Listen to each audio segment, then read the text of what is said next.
Bienvenidos y bienvenidas a esta sesión que vamos a dedicar en esta ocasión a el señor Marc Augé. Marc Augé es un antropólogo de origen francés, antropólogo cultural de origen francés que ha desarrollado, por cuanto tenemos conocimiento, ha introducido dos términos que nos ayudan a comprender la sensibilidad moderna y posmoderna en la cual nos movemos nosotros.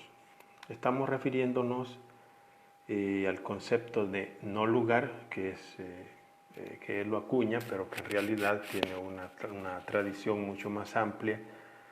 Por ejemplo, nosotros lo podemos encontrar ya en Michel de Certeau, que es también un personaje muy ecléctico que incursionó en temas de antropología, de filosofía, de teología. También era un jesuita muy inteligente, muy capaz, y que desarrolla el tema del no lugar y que Marc Augé retoma en una escuela francesa de antropología cultural para proponernos dos categorías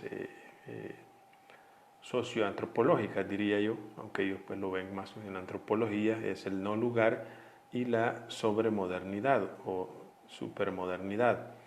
El concepto en francés puede resultarnos un poco difícil porque no existe, digamos, una traducción literal. Surmodernité es como lo traducimos, ¿verdad? Sobremodernidad, o sea, aquello que está por encima o sobrepasa la modernidad. Para esta sesión, para estos cursos, para estas conferencias, estamos utilizando dos textos. Uno que es el más conocido y que ustedes pueden encontrar en la web, que se titula No lugares, introducción a una antropología de la surmodernidad, que es este que estamos viendo por aquí. Entonces, voy a tratar de colocarles el título en castellano para que ustedes lo puedan buscar en su propio tiempo, en su tiempo libre. También este otro, Entre los confines, solo tengo en la versión italiana ambos. Este todavía no lo he buscado en la web. No sé si estará porque son dos artículos separados y por consiguiente aquel sí, el otro, este sí está en la web. Yo les voy a poner ahí el link para que puedan buscarlo en castellano. Bueno, pues demos inicio a nuestra sesión. Veamos un poco. En primer lugar, Marc Augé relaciona lo cercano con lo de afuera. Tenemos que acostumbrarnos a un léxico que utilizan mucho estos antropólogos que, sinceramente, en lo que llevo pues aquí, ¿verdad?, dando clases, etcétera, muy poco se habla de estos autores y de sus propuestas académicas y científicas, más que todo antropológicas. Entonces, nos puede resultar un poco difícil de comprender al inicio, pero cuando pongamos algunos ejemplos va a quedar muy claro de lo que habla. Entonces, él desarrolla 3 puntos en ese texto que estamos presentando. El primero es lo cercano y el afuera. El segundo es el lugar antropológico, que sería pues el objeto de estudio de ellos. Y el tercer lugar tenemos nosotros del lugar al no lugar. Son 3 puntos. El primer punto entonces lo cercano y el afuera. Lo primero que hay que decir que este tipo de conferencia es en la disciplina antropológica y de la antropología cultural y también etnográfica. Es decir, que se trata pues del estudio del fenómeno cultural en sentido amplio, tanto en lugares remotos, pero más que todo en el proceso de urbanización que estamos llevando a cabo pues en el mundo. Marc Augé pretende superar la visión clásica de la antropología cultural, o sea, esa visión de que los antropólogos se iban a África, a aldeas lejanas, y él dice que para encontrar sentido a la cultura contemporánea, la clave de lectura está en las grandes ciudades, en las urbes, en Nueva York, en Shanghái, ¿verdad? En Sao Paulo, en las grandes ciudades, pues, en Calcuta, y así van a ir ellos explicando. Entonces, porque, como ha dicho, por ejemplo, el Papa Francisco en uno de sus escritos, la cultura se fabrica o se crea en las ciudades. Este es el punto. Esto hay que tenerlo muy, muy claro, que el tema cultural se fragua, se construye en las ciudades. No que no exista una cultura rural o campesina o indígena, que también lo existe y es muy importante. Pero de lo que estamos hablando son de las tendencias que dominan el mundo, de las tendencias culturales que dominan el mundo. Entonces, eso se descubre en las grandes ciudades. La primera recomendación que hace Marc Augé es que no hay que confundir el método con el objeto de estudio, dice.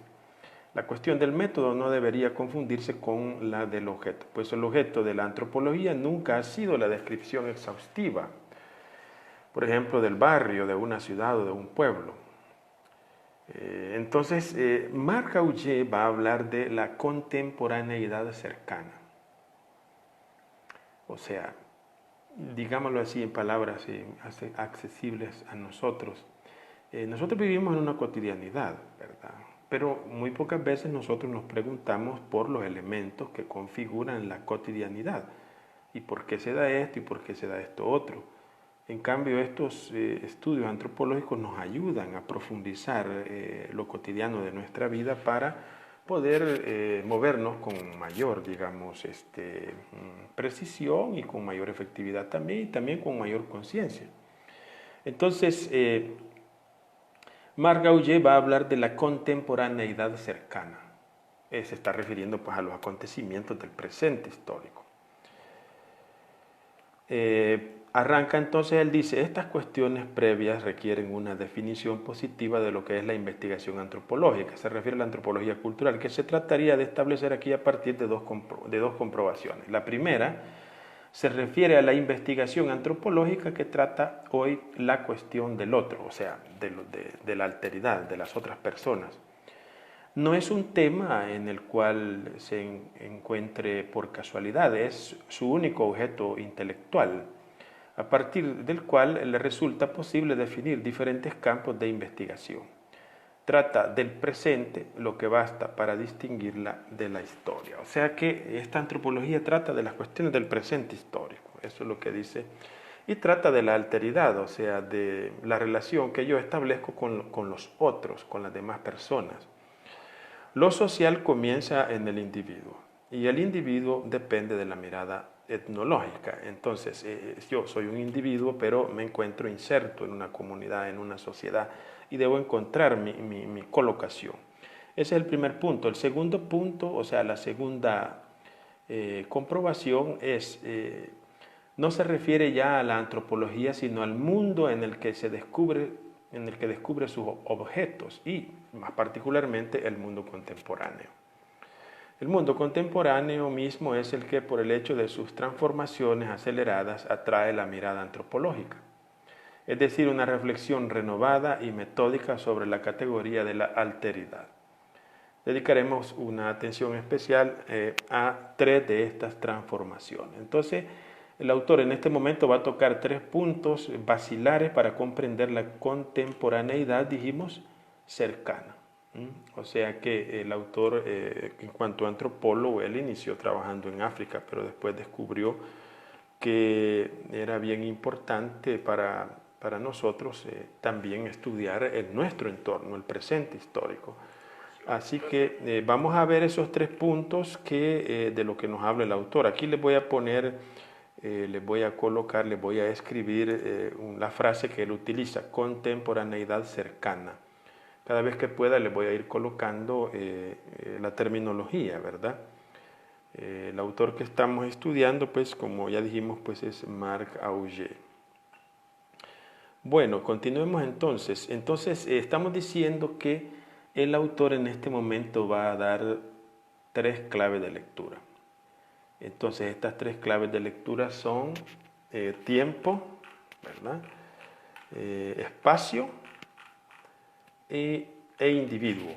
Tiempo, espacio e individuo. Son las tres categorías que vamos a tratar para comprender la contemporaneidad cercana desde un punto de vista antropológico, de cuáles decíamos que era tiempo, ¿cuál otro decíamos? Espacio, si no me equivoco. Vamos a ver, ahí se los voy a... Espacio e individualidad, o ego, también se le dice el autor, el ego o la individualidad. Espacio e individualidad, ahí está. Esas son las tres categorías. Vamos entonces a ver en este momento tiempo. Estas categorías, con estas categorías nosotros vivimos cotidianamente. Lo que pasa es que nunca nos preguntamos cómo afectan nuestra vida. El otro día, cuando en sesiones pasadas estábamos viendo la modernidad líquida, yo les ponía un ejemplo. Por ejemplo, las personas casi nunca se preguntan por qué una cajetilla de cigarros Marlboro Light dice así, dice Light. O sea, ¿por qué dice Light? ¿Qué tiene que ver eso con los cigarros? ¿Por qué la cerveza dice Golden Light? ¿Por qué el licor, el ron venado dice Venado Light? Nunca se han preguntado ustedes por qué lleva ese titulito Light. Eso forma parte de la cultura líquida que estamos viviendo, o del pensamiento débil, que es otro autor que probablemente vamos a estudiar, que es Gianni Vattimo, un italiano, que es el que introduce la expresión pensamiento débil.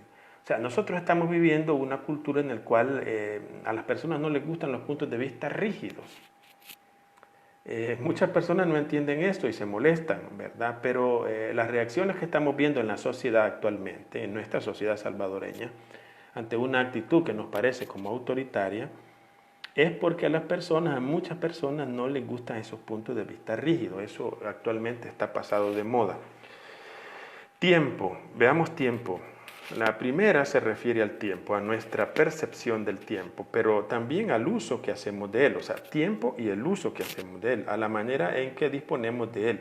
Para un cierto número de intelectuales, el tiempo ya no es hoy un principio de inteligibilidad.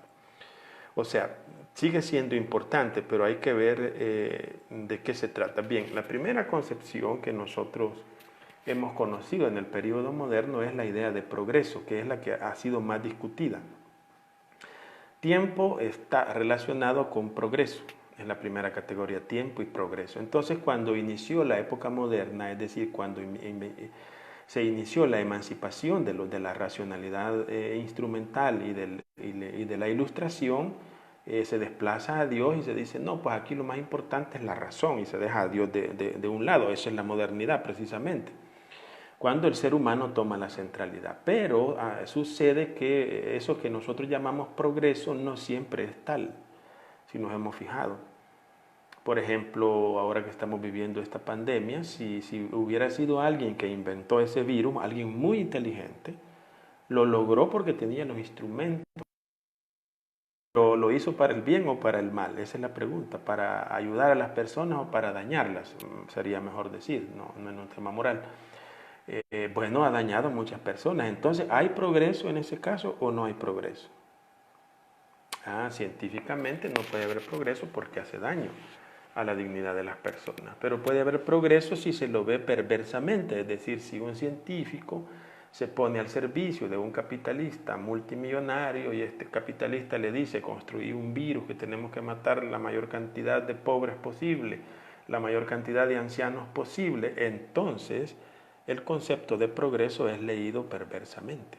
¿Comprenden? Entonces, por eso tiempo y progreso, ¿verdad? Requiere pues un análisis. En segundo lugar, estamos en categoría tiempo, en la primera. Otro punto de vista es el concepto de historia acelerada. Hoy las personas ese concepto de historia alargado no les cuadra. Ahora las personas quieren todo instantáneo, quieren todo ya, de inmediato. Incluso les tienen dificultades para esperar. Entonces esta historia acelerada nos sigue como nuestra sombra, como la muerte, la historia. La aceleración de la historia corresponde de hecho a una multiplicación de acontecimientos, generalmente no previstos por los economistas, los historiadores ni los sociólogos. Lo que es nuevo no es que el mundo no tenga o tenga poco o menos sentido, no es eso, sino que experimentemos explícita e intensamente la necesidad cotidiana de darle algún sentido, de dar sentido al mundo, no a tal pueblo o a tal raza, sino a todo el conjunto de la humanidad, porque estamos interactuando por medio de la comunicación. Esta necesidad de dar un sentido al presente, si no al pasado, es el rescate de la superabundancia de acontecimientos que corresponden a una situación que podríamos llamar, y aquí aparece el término, sobremodernidad, para dar cuenta de su modalidad esencial, el exceso. O sea, por sobremodernidad hay que entender el exceso de datos con los cuales nos enfrentamos nosotros cada día. Ese exceso de datos puede dar la impresión de que es imposible tener acceso a la verdad. Ese sobrecargo de información puede darnos la impresión de que somos impotentes de frente al sistema dominante y que no podemos hacerle frente. Ese, digamos, es el exceso al exceso de información se le llama sobremodernidad. La modernidad es el período de la información, del desarrollo de los dispositivos digitales, ¿verdad?, etcétera. Pero el exceso de ello se le denomina sobremodernidad. Es pues una figura del exceso, el exceso de tiempo, por ejemplo, del que estamos hablando, en lo que definiremos primero la situación de sobremodernidad. De la sobremodernidad se podría decir que es el anverso de una pieza a la cual la posmodernidad solo nos presenta el reverso, el positivo de un negativo. O sea, la sobremodernidad o la carga excesiva de información, de imágenes, de tiempo, de datos, eso que le llaman el Big Data y todo eso, que es muy difícil manejarlo para una persona que profana, vamos a decir, profana queremos decir para una persona que no sabe cómo, entonces eso le agobia. Incluso nosotros vemos en el Facebook, digamos que es una plataforma bastante popular. Hay personas que postean cosas que ellos en su ideología o en su modo de pensar creen que son ciertas. Que la posteó otro, que la armó un troll, qué sé yo, y la presenta como noticia. Entonces yo inmediatamente le doy compartir, pero no me pregunto si esa noticia es verdadera o es falsa. Todavía más grave es cuando yo sé que es falsa y aún sabiendo que es falsa yo la multiplico, entonces yo soy un pervertido evidentemente. En este sentido, por eso es muy importante que nosotros en esta etapa de sobremodernidad, es decir, de sobrecargo de datos, seamos muy correctos, y es justamente una de las cuestiones que está en crisis, el tema ético, de la ética, es decir, las personas no respetan a sus lectores, sino que dejan ir la información y yo lo que estoy haciendo es ayudando a mi partido político o ayudando al candidato que yo prefiero, pero no tengo una ética. Digo, no, esto no es cierto y como no es cierto, no lo voy a publicar. O sea, sostenerse muchas veces cuando ya la mente está bastante indoctrinada es muy difícil. Entonces, a eso le vamos a llamar sobremodernidad, a la cantidad de datos ingente o enorme que hay que procesar en la actualidad moderna. Desde el punto de vista de la sobremodernidad, la dificultad de pensar el tiempo se debe a la sobreabundancia de acontecimientos del mundo contemporáneo, no al derrumbe de una idea de progreso desde hace largo tiempo deteriorada, como ya dijimos, por lo menos bajo las formas caricaturescas que hacen particularmente fácil su denuncia. El tema de la historia inminente o inmediata, la historia que nos pisa los talones, casi inmanente en la vida cotidiana de cada uno, aparece como previo al del sentido o sin sentido de la historia, pues en nuestra exigencia de comprender todo el presente, lo que da como resultado nuestra dificultad para otorgar un sentido al pasado reciente. La demanda positiva de sentido, uno de cuyos aspectos esenciales es sin duda el ideal democrático, que se manifiesta en los individuos de las sociedades contemporáneas, puede explicar paradójicamente los fenómenos que son a veces interpretados como los signos de una crisis de sentido.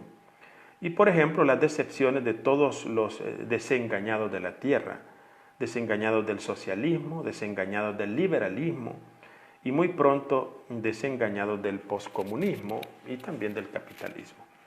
Entonces, el problema aquí, al final del primer punto que estamos tratando, el tema del tiempo en la mentalidad moderna, así como la presenta Marc Augé, además de la idea de progreso, tiene también la idea de que la historia es inmediata, o sea, la concepción de una historia larga que acumula acontecimientos no es precisamente... No, lo que las personas buscan actualmente es lo inmediato, el inmediatismo, ¿verdad? Resultados de inmediato, así como funcionan los posts, tanto en el Facebook como en el Twitter, que tienen de impacto inmediato. Y si no tienen impacto inmediato, no lo van a tener de otro modo. Entonces, el tercer elemento, otro elemento que menciona dentro de la categoría tiempo, ¿verdad? Es el tema del sentido, ¿verdad? De cómo darle sentido a la vida en una sobremodernidad, o sea, en una modernidad cargada de elementos, es decir, cómo me sitúo yo. Y además, cómo logro tener un posicionamiento como persona. Bien. Ese es el primer aspecto, la cuestión del tiempo. Entonces, el tiempo en la modernidad, en la sobremodernidad, es inmediato e instantáneo. Dos, la segunda categoría que presenta Marc Augé es espacio. La segunda transformación acelerada propia del mundo contemporáneo y la segunda figura del exceso característica de la sobremodernidad corresponde al espacio. Estamos en la era de los cambios en escala, en lo que se refiere a la conquista espacial sin duda, pero también sobre la Tierra. Los veloces medios de transporte llegan en unas horas a lo sumo de cualquier capital al mundo o cualquier otra. Para decirlo claramente, también los dispositivos digitales, ¿verdad? Viajan a una velocidad increíble. Antes no era posible, antes cuando teníamos el teléfono mecánico, aquel que tenía la ruedita, había que esperar, ¿verdad? Que timbrara, que fueran a buscar al vecino, etc. Eso se terminó. Ahora es prácticamente inmediato el proceso de la información. Por consiguiente, el concepto de espacio se restringe. No el espacio físico, esa es otra cosa, eso es la localidad. No, el espacio como concepto abstracto. En la intimidad de nuestras viviendas, por último, imágenes de todas clases recogidas por los satélites y captadas por las antenas erigidas sobre los techos del más recóndito de los pueblos, pueden darnos una visión instantánea y a veces simultánea de un acontecimiento que está produciéndose en el otro extremo del planeta. Cuando los primeros inmigrantes se fueron para Estados Unidos, llamaban en esos teléfonos antiguos que tenían cable. Y las personas llegaban donde quien tenía teléfono, esperaban que llamaran de Estados Unidos, hablaban. Hoy no, hay llamadas, hay videollamadas instantáneas en el presente, a eso se está refiriendo. Presentimos seguramente los efectos perversos o las distorsiones posibles de una información con imágenes seleccionadas. Este es un peligro, atención.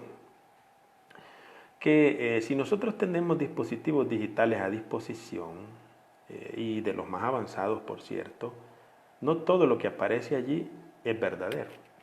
Todo es real en una realidad virtual, pero no todo es verdadero. En el sentido de que quien domina las señales satelitales es quien tiene el control, no quien tiene el aparato. En el sentido de que las agencias publicitarias y los dueños de las grandes empresas de distribución de imágenes, ellos deciden cuáles imágenes van a difundir. Por eso es muy importante no confundir la realidad con la imagen de la realidad. Son dos cosas distintas que pueden tener alguna relación, pero el dueño del canal de televisión, el dueño de Claro, el dueño de Tigo, etcétera, pueden ellos manipular los datos. El dueño de Facebook, el dueño de Twitter, ellos pueden jugar con las imágenes. Ya no se diga con las grandes cadenas internacionales. Ellos pueden seleccionar qué imágenes y qué mensajes pueden transmitir. Por eso en este periodo es muy importante el análisis crítico. Es muy importante. No solamente puede ser, como se ha dicho, manipulada, sino que la imagen, que no es más que una entre millares de otras posibles, ejerce una influencia y posee un poder que excede en mucho la información objetiva de que es portadora. Esta superabundancia espacial funciona como un engaño, pero un engaño cuyo manipulador sería muy difícil de identificar. No hay nadie detrás del espejismo. Modificaciones físicas considerables, concentraciones urbanas, traslados de poblaciones y multiplicación de los llamados no lugares, por oposición al concepto sociológico del lugar, asociado por Mauss, un autor Mauss, con doble S, y toda una tradición etnológica con la cultura localizada en tiempo y en el espacio. Los no lugares, por su parte, este es el concepto que maneja Marc Raugé, son tanto las instalaciones necesarias para la circulación acelerada de personas o bienes, o sea, como los medios y transportes mismos o los grandes centros comerciales y también los campos de tránsito prolongado donde se estacionan los refugiados del planeta. El mundo de la supermodernidad no tiene las medidas exactas de aquel en el cual creemos vivir, no coinciden, pues vivimos en un mundo que no hemos aprendido a mirar todavía, que no logramos mesurar. Tenemos que aprender de nuevo a pensar el espacio. Actualmente es increíble cuando nos ponemos a ver, fíjense bien, voy a citar un acontecimiento muy reciente. Anoche pues aquí en la capital salvadoreña estaban decidiendo el tema de si prolongar o no la cuarentena. Y entonces salió una noticia y muchas personas, pero muchas personas estaban diciendo mañana entramos a trabajar o el lunes vamos a trabajar. Eso no se había dicho en ninguna parte, pero como se tiene control de la imagen y también de la red, entonces yo difundo una noticia de la cual no estoy seguro. Eso es muy grave, o sea, daña mucho, digamos, las posibilidades de acceso a la verdad. Veamos el tercer aspecto. El tercer aspecto decíamos que es el tema del individuo. Hemos visto tiempo, espacio y vamos a ver el tercer elemento que es individuo o ego. La tercera figura del exceso con la que se podría definir la situación de sobremodernidad la conocemos, es la figura del ego, del individuo, que vuelve, como se suele decir, hasta en la reflexión antropológica. La antropología posmoderna depende, digámoslo, en represalia de un análisis de la sobremodernidad, de la cual su método reductor del terreno al texto y del texto al autor no es sino una expresión particular.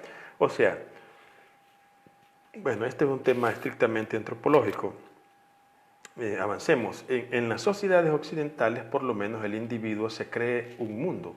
Es decir, en Occidente, el individuo es casi una realidad AC, se dice, es decir, un mundo.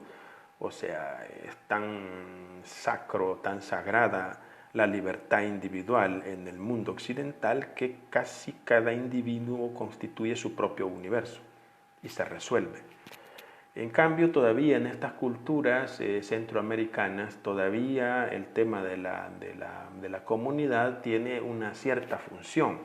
El individualismo todavía no ha entrado con tanta fuerza como en Europa Central o en Estados Unidos, donde cada quien debe resolverse como pueda. Sin embargo, hemos visto cómo en estas emergencias muchas personas salen a pedir ayuda. Y es porque evidentemente no tienen ya que comer o ya no tienen dinero y salen a pedir ayuda, o sea que se sienten solos. Y algunos de ellos van a lograr resolver por medio de la solidaridad comunitaria y otros no lo van a lograr, eso es casi seguro. Entonces, en las sociedades occidentales el individuo se cree un mundo, o sea, un universo aparte. Así les plantea hoy en términos nuevos a los antropólogos un problema que suscita la otros autores.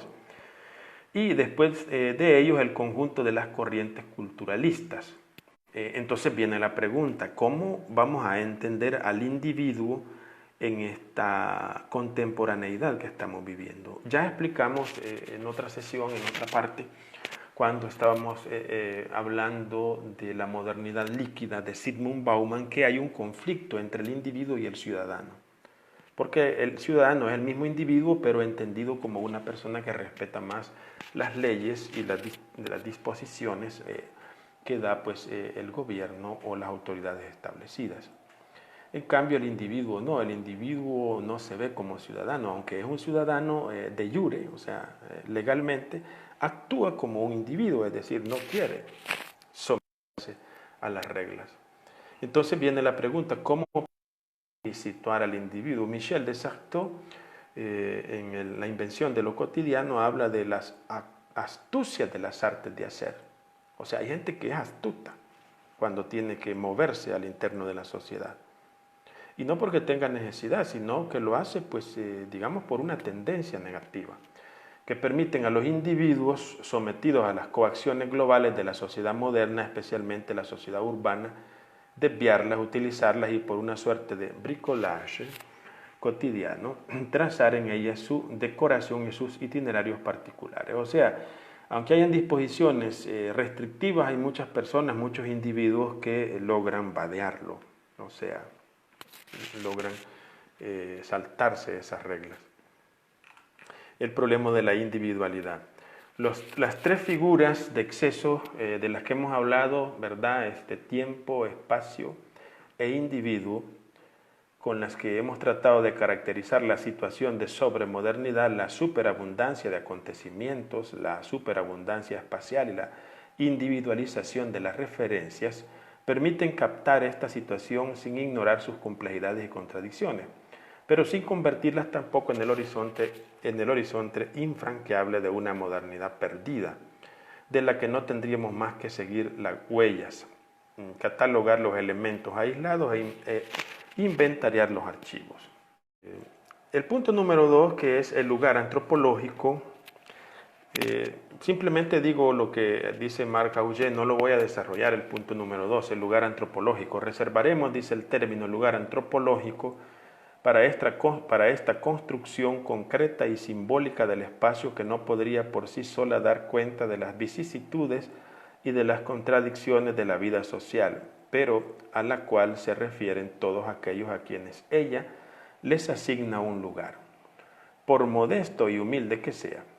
Justamente porque toda antropología es antropología de la antropología de los otros, en otros términos, que el lugar antropológico es al mismo tiempo principio de sentido para aquellos que lo habitan y principio de inteligibilidad para aquel que lo observa. El lugar antropológico es de escala variable, o sea, el lugar antropológico es el que le da sentido a nuestra existencia, es decir, desde el cual nosotros nos explicamos, ese es el punto. Quiero disculparme, cayó una llamada que no sé cómo bloquear el teléfono, ya lo voy a ver eso.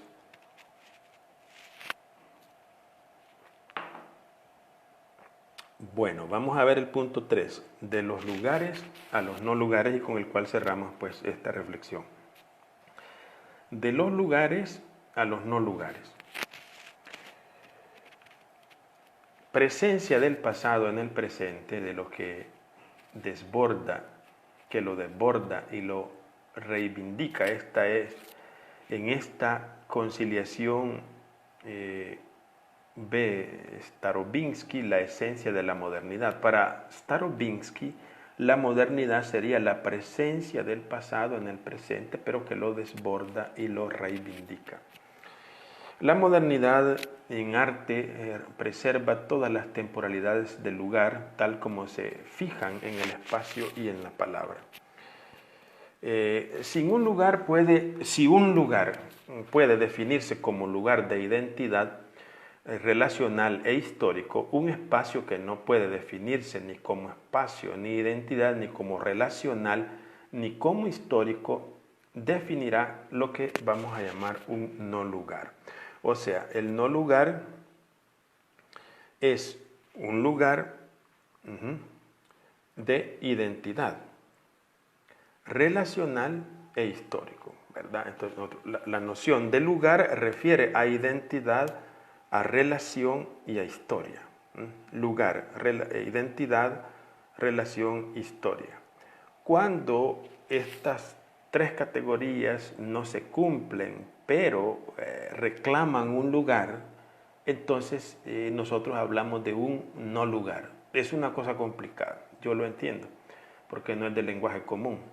Pero si nosotros tenemos dificultad para encontrar identidad, relación y construir historia, y aunque estemos localizados en un sitio, en realidad nos encontramos en una situación de no lugar.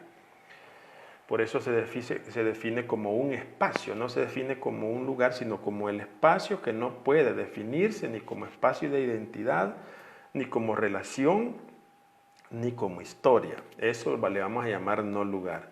Entonces la hipótesis que maneja Marraouillet es que la sobremodernidad es productora de no lugares, o sea que multiplica los no lugares. Es decir, de espacios que no son en sí lugares antropológicos y que contrariamente a la modernidad que proponía Baudelaire, no integran los lugares antiguos. O sea, la sobremodernidad o el lugar antropológico contemporáneo trata de desplazar los lugares antiguos.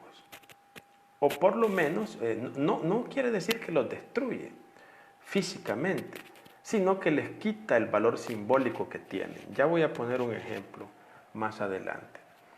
Estos catalogados, clasificados y promovidos a la categoría de lugares de memoria, ven como, ¿cuál es la estrategia? Dice, vaya, no vamos a destruir, como vamos a poder decir aquí, por ejemplo, una iglesia, ¿verdad? Un templo, pero vamos a poner como un lugar de memoria. Se queda pero como en categoría de monumento. Ocupan allí un lugar circunscripto y específico, un mundo donde se nace en la clínica y donde se muere en el hospital, donde se multiplican en modalidades lujosas o inhumanas los puntos de tránsito y las ocupaciones provisionales, las cadenas de hoteles y las habitaciones ocupadas ilegalmente, los clubes de vacaciones, los campos de refugiados, las barracas miserables destinadas a desaparecer o a degradarse progresivamente, donde se desarrolla una apretada red de medios de transporte que son también espacios habitados, donde el habitué de los supermercados, de los distribuidores automáticos y de las tarjetas de crédito renueva con los gestos del comercio de oficio mudo, un mundo así prometido a la individualidad solitaria, a lo provisional y a lo efímero. Entonces, estamos de frente a la definición más profunda de lo que es un no lugar. El lugar y el no lugar son más bien polaridades falsas, es decir, no son contradictorias en el sentido estricto de la palabra, lugar y no lugar, porque ambos se reclaman.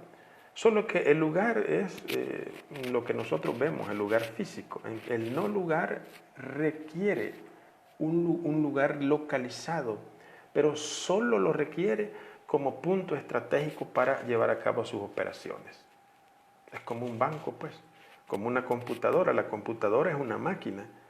Sí, es una máquina, pero no nos interesa en cuanto máquina, sino que nos interesa en cuanto a las operaciones que yo puedo hacer, mandar dinero a Estados Unidos, mandar dinero a Europa, recibir dinero de Estados Unidos, recibir dinero de Europa, cosa que antes era imposible, ahora es posible. Es decir, que el estar localizados, situados, es algo relativo en la actualidad.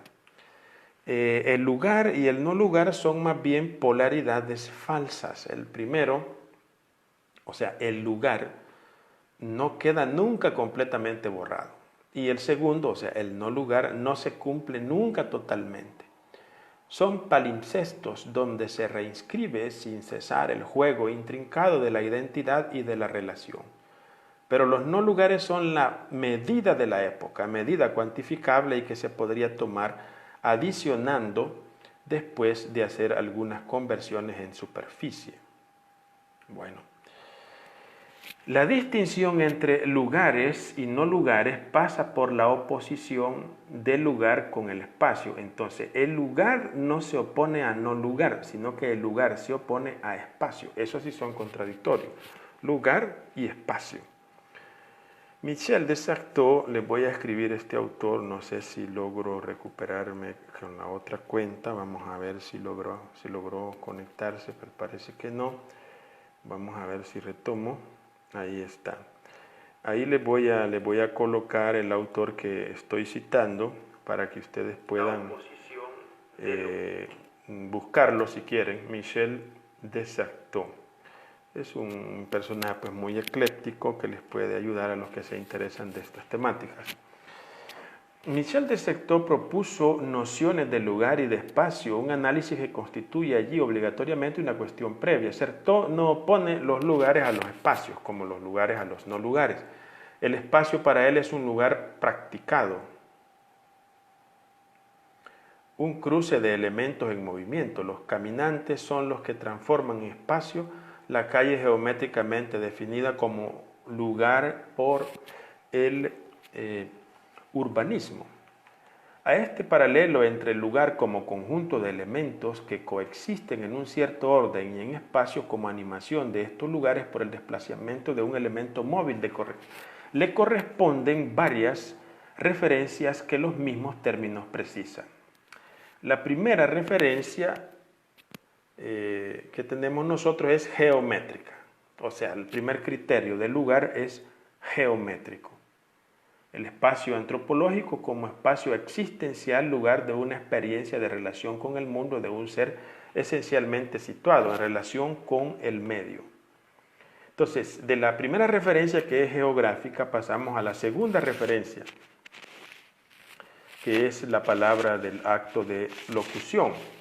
El espacio sería el lugar lo que se vuelve la palabra cuando es hablada, es decir, cuando está atrapada en la ambigüedad de una ejecución. El segundo espacio entonces es la palabra. Y la tercera referencia deriva de la anterior y privilegia el relato como trabajo que incesantemente transforma los lugares. Entonces son tres aspectos que determinan la correlación entre lugar y espacio. Sería la geometría, la palabra y la narrativa, ¿verdad? El relato. Bueno, eso podríamos, digamos, una situación pues bastante técnica del antropólogo. Volvamos nosotros entonces al argumento. En este punto son necesarias algunas precisaciones terminológicas. El lugar, tal como se define aquí, no es en absoluto el lugar que hablaba Michel de Certeau.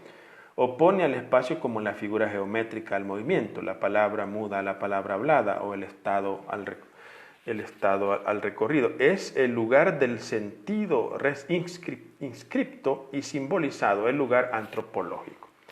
Naturalmente, es el lugar que le da sentido a nuestra existencia. Naturalmente es necesario que este sentido sea puesto en práctica, que el lugar se anime y que los recorridos se efectúen, y nada prohíbe hablar de espacio para describir el movimiento.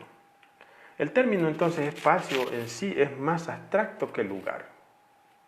O sea, el concepto espacio es más abstracto que lugar. Por ejemplo, las personas hablan en el lenguaje común, dicen, en el espacio de una semana te respondo. Utilizando la palabra espacio. O cuando dicen, no, es que este es el espacio aéreo donde transitan los aviones. Incluso en la televisión se habla de espacio publicitario. Por tanto, la palabra espacio es más abstracta que la palabra lugar. El espacio como práctica de los lugares y no del lugar procede en efecto de un doble desplazamiento, ¿verdad? Por una parte de la persona que se desplaza y por otra parte del contexto en el cual se está desplazando. Si volvemos un instante al análisis de la modernidad como coexistencia querida de mundos diferentes, la modernidad baudeleriana, comprobamos que la experiencia de no lugar como remisión de sí a sí mismo y puesta a distancia simultánea del espectador y del espectáculo no está aquí siempre ausente.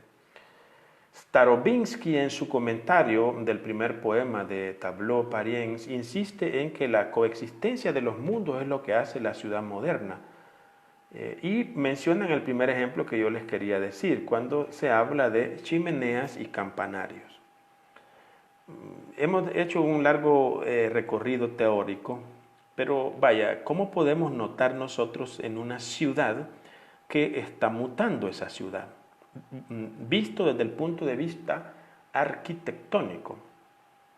¿Cómo sabemos que una ciudad está cambiando y que sus habitantes están cambiando? Bueno, es muy fácil, dice Starobinsky.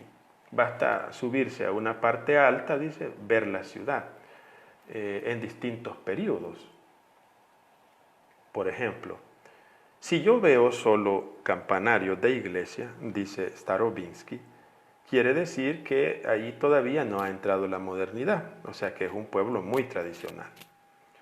Pero pasados algunos años yo me vuelvo a subir a ese cerro, a esa montaña y vuelvo a mirar la ciudad. Y ya no miro solo campanarios de iglesias, de templos católicos y empiezo, o evangélicos, es igual. Y empiezo a mirar que hay chimeneas de fábricas. Ah, dice Starobinsky, entonces quiere decir que aquí está entrando la modernidad.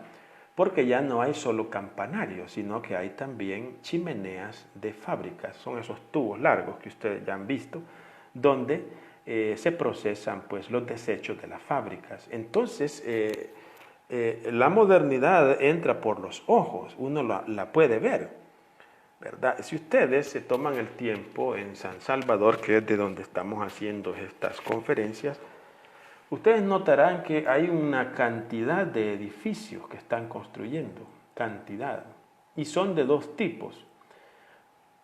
Unos edificios van a ser utilizados para apartamentos, para que vivan personas. Y esos apartamentos no cuestan $200 la renta, sino que pueden andar de $1000 hacia arriba. Entonces hay personas que tienen capacidad adquisitiva en este país. Y segundo, esos edificios están siendo construidos para las personas, gerentes, businessmen, personas que van de un país al otro haciendo negocios, que se quedan una noche, 2 noches o una semana en este país y luego van a otro para seguir sus negocios. Entonces eso te dice que en El Salvador, si no aumenta las chimeneas de las fábricas, entonces no estamos entrando en un proceso de industrialización, sino que estamos entrando en un proceso de comercialización, es decir, financiera. O sea que lo que se está desarrollando es el rubro financiero. Y evidentemente el rubro financiero requiere infraestructura. Él va a catapultar el rubro inmobiliario. ¿Ves? Entonces, todo va relacionado. ¿Pero cómo lo sabemos?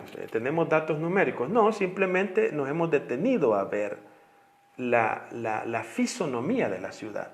Como dice Starobinsky, ya no se ven solo campanarios de iglesias, sino que se ven también chimeneas de fábricas. Entonces, la modernidad está entrando. Bueno, ese era un ejemplo, digamos, para poder concretizar lo que estamos diciendo. El tema del lugar es muy importante, el tema del lugar. Y de la correlación de lugar y espacio. ¿Qué más podemos decir aquí? Bueno, este era el ejemplo, ¿verdad? Así, Baudelaire no pondría simplemente en escena la necesaria coexistencia de la antigua religión y de la industria nueva, o el poder absoluto de la conciencia individual, sino una forma muy particular y muy moderna de soledad. O sea que, si nosotros analizamos con calma, en el proceso de modernización se pasa de la antigua religión a la industria nueva. El proceso de industrialización es una de las expresiones del proceso de modernización. A tales desplazamientos de la mirada, a tales juegos de imágenes, a tales vaciamientos de la conciencia puede conducir, a mi entender, dice Marc Augé, pero esta vez aquí de modo sistemático, generalizado y prosaico. Dice que Marc Augé que la sobremodernidad esta impone en efecto a las conciencias individuales experiencias y pruebas muy nuevas de soledad directamente ligadas a la aparición y a la proliferación de los no lugares. Es que cuando hablamos de un no lugar, por ejemplo, un centro comercial, vamos a poner un ejemplo. Aquí en San Salvador vamos a poner la Gran Vía, ¿verdad?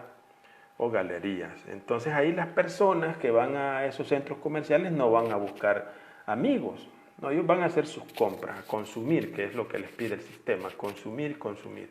Ahí nadie se puede quedar, ¿verdad? Entonces, ahí lo que hace pues acentuarse el proceso de individualización. Porque en un mercado tradicional, como ustedes bien saben, en un mercado tradicional las personas incluso dialogan con las vendedoras y los vendedores. Y ahí se encuentran con otros amigos, con otros miembros de la comunidad.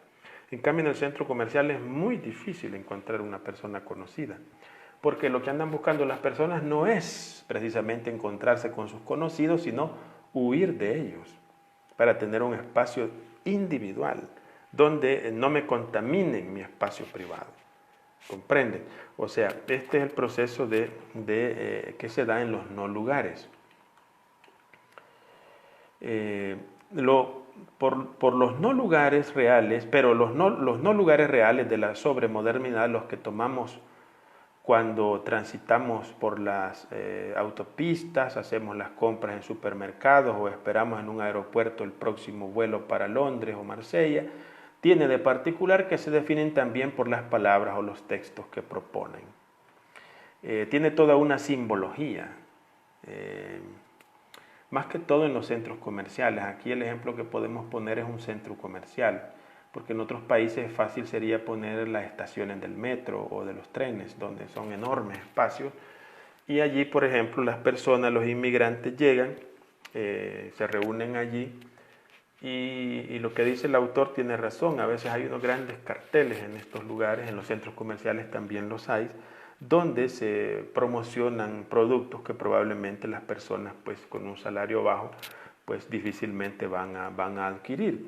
Pero los comerciales ahí están, porque no están puestos solo para El Salvador, sino que son los mismos que aparecen en todo el mundo. Es decir, donde siempre haya personas que puedan adquirir el producto. Estos no lugares normalmente simbolizan el sistema comercial mundial y el sistema económico dominante en el mundo. Vamos a decir que son como los dueños de la ciudad, o sea, aquellos que monopolizan el comercio, etc.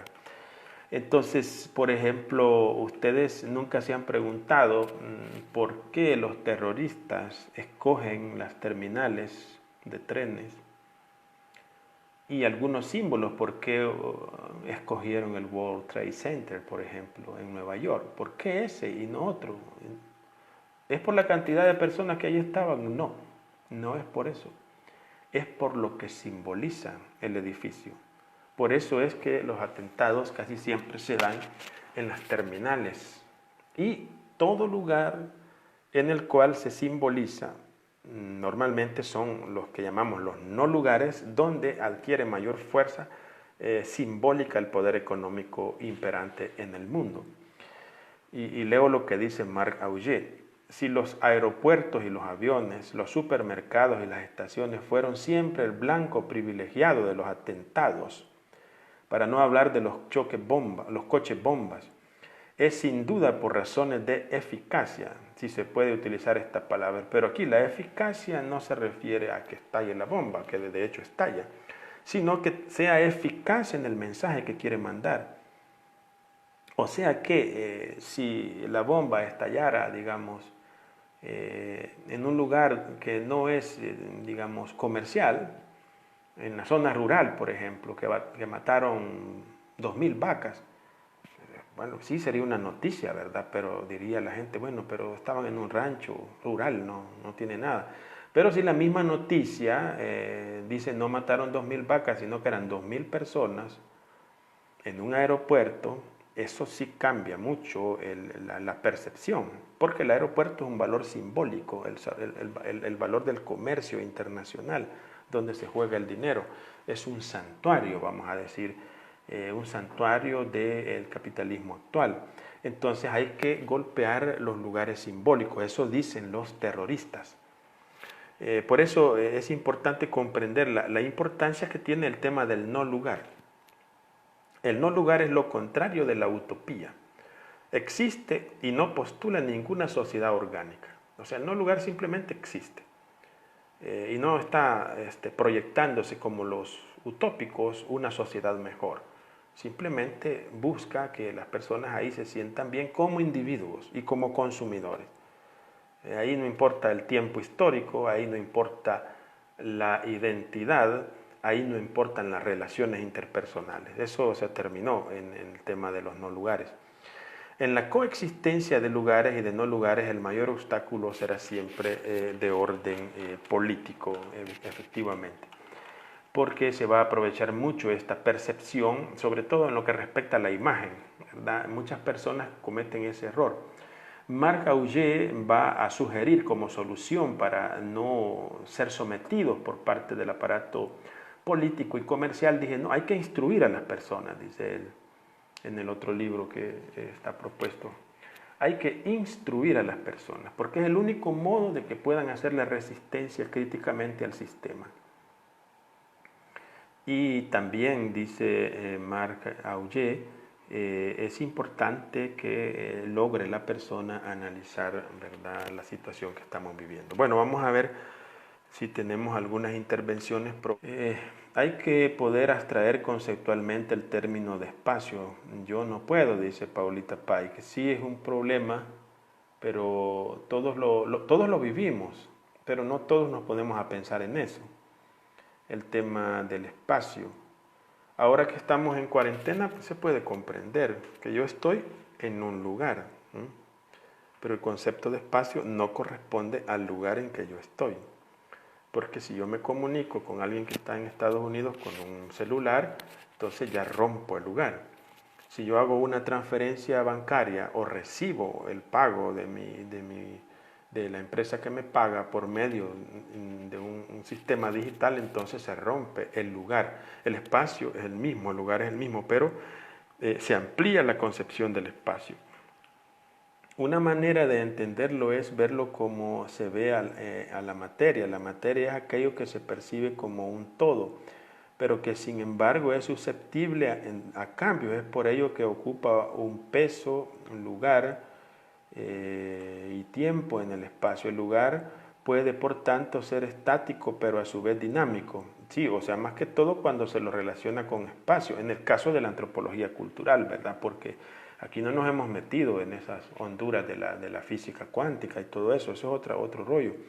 Pero el tema del espacio y del lugar, en este caso es visto comercialmente y culturalmente. Es decir, un centro comercial, por ejemplo, está circunscrito, tiene un lugar, pero las tiendas son internacionales, las que ahí están.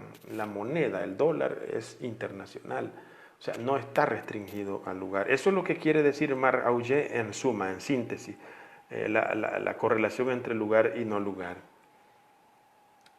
Eso nos decía Marcos respecto a la materia. Pregunto, dice Paulita, ¿el no lugar solo se puede dar en una sociedad moderna líquida? En la modernidad líquida es donde más se da, ciertamente. Un no lugar son santuarios, los no lugares son santuarios de la contemporaneidad líquida, ciertamente. De tal manera que si yo estoy en una montaña desprovisto de señal telefónica y desprovisto de cualquier medio de transporte veloz, ciertamente ese no podría considerarse un no lugar, a no ser que yo active mi computador, active mi celular, entonces genero un espacio. Y aún así, no sería un no lugar en sentido estricto, porque para que no haya no lugar se requiere, digamos, una dimensión mayor. Por eso jamás hubiera podido ser arquitecto. Fíjese, Paulita, que tiene razón. Este tema que yo estoy desarrollando tiene que ver mucho con la arquitectura. Las ciudades se construyen siguiendo muchas veces conceptos antropológico-culturales. El modo como están diseñadas las ciudades. Pongamos un ejemplo. Los de apartamentos de la Sacamil fueron construidos con un propósito. todos esos apartamentos. Y así uno puede ir notando, por ejemplo, que hay colonias, por ejemplo, ustedes, no sé si ustedes sabían, pero en las represas hidroeléctricas, los trabajadores no, si son de uno es de Chalatenango, el otro es de Santa Ana, el otro es de San Miguel, los trabajadores en las presas hidroeléctricas hay colonias construidas para ellos, ¿comprenden? O sea, en las presas hidroeléctricas no es que la gente llega allí y luego se regresa a su lugar de vivienda, no, que viven ahí muchas de las personas con su familia. Entonces se construye una colonia para ellos. Así, si se hace una fábrica, y a la par de la fábrica se construye un tipo de habitación y así, ¿verdad? Ahora de lo que estamos hablando es de estos edificios que están construyendo en San Salvador, que son habitacionales y los otros son para negocios. Entonces la ciudad va a adquirir esa forma, la forma predominante del sistema hegemónico dominante económico, y a ese se le suma el político. Pero bueno, en este caso hemos mencionado el, el criterio arquitectónico. Muy bien, quiero agradecerles por estar pendientes de esta transmisión.